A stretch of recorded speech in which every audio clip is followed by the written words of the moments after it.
त्यांनी ऊन वारा पाऊस बघितलं नाही. 10x15च्या रूम मध्ये राहून स्वतःचा संसार करून त्या सद्गुरूंनी मंत्रालयामध्ये IAS या पदावर नोकरी करून रिटायर होईपर्यंत जो मिळेल तो वेळ लोकांच्या भल्यासाठी, लोकांच्या कल्याणासाठी, लोकांच्या सुखासाठी मला काय करता येईल त्याच्यासाठी सद्गुरूंनी दिला. त्या सद्गुरूंचा जयजयकार नाही करायचा मग कोणाचा करा? म्हणून सांगितलं दार बंद करा आणि जय जय सद्गुरुदेव दार बंद करून म्हणा. दररोज आपल्या घरी कृतज्ञता दिली जायला होईल. दररोज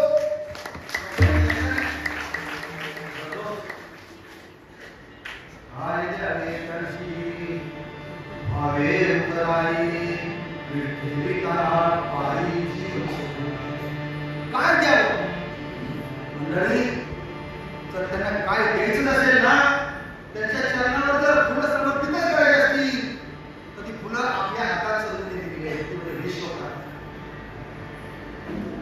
म्हणजे विश्व प्रार्थना. मी मगाशी सांगितलं तुम्हाला की या विश्व प्रार्थनेमध्ये नमन आहे. नमन या शब्दाचा अर्थ आहे लीनता, नम्रता आणि कृतज्ञता.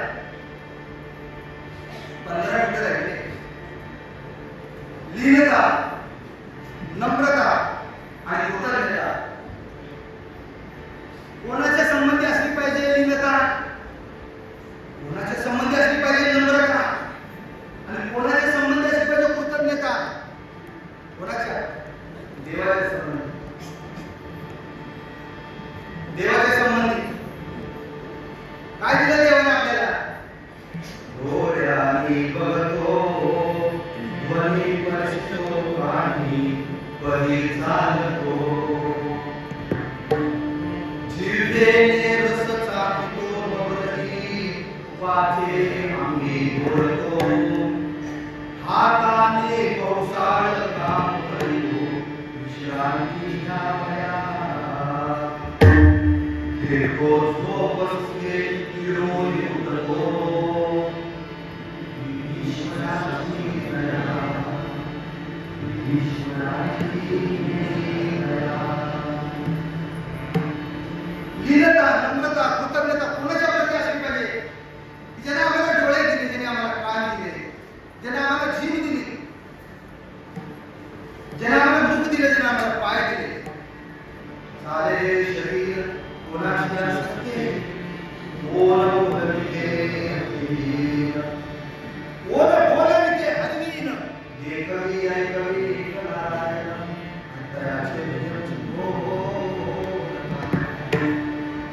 त्या जेव्हा त्या परमेश्वराने आम्हाला हे दिले. परमेश्वर आहे का? त्याशिवाय 2 दिवस कीर्तन घोडा मारलेला आहे. गुरु पौर्णिमेनिमित्त म्हणजे संसार मध्ये नाही जाण्यासाठी म्हणजे आम्हाला परमेश्वर आहे का हाच विषय आहे. सद्गुरू म्हणजे द्या. कृतज्ञता. आलो ना आपण इथं चालत आलोत ना, पाय होते म्हणून चालत आलोत ना, डोळे होते म्हणून चालत आलो इथपर्यंत आलोत की नाही? वडा खाल्ल्यानंतर जिभेला चव लागली ना, खारट असेल किंवा तिखट असेल पण लागली ना, जर ही जीव नसते, त्या जीवेवर जर चव नसते तर कुणी दिले?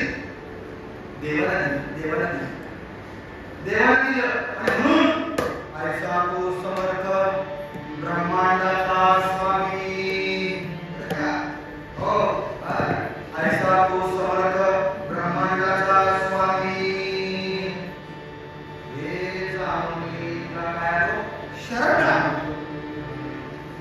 हे तुझं वर्ण जाणून काय आलं मी तुला शरण आलो. आता हा देवाने आपल्याला सगळं दिलं आणि या सर्वावर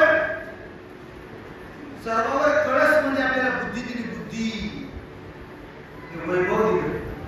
पंच ज्ञानेंद्रिय, पंचकर्मेंद्रिय, आंतरेंद्रिय,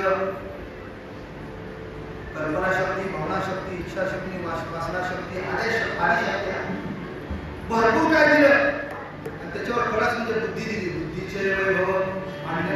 तुझे व्याख्यान शिकणारे सकळ सिद्धी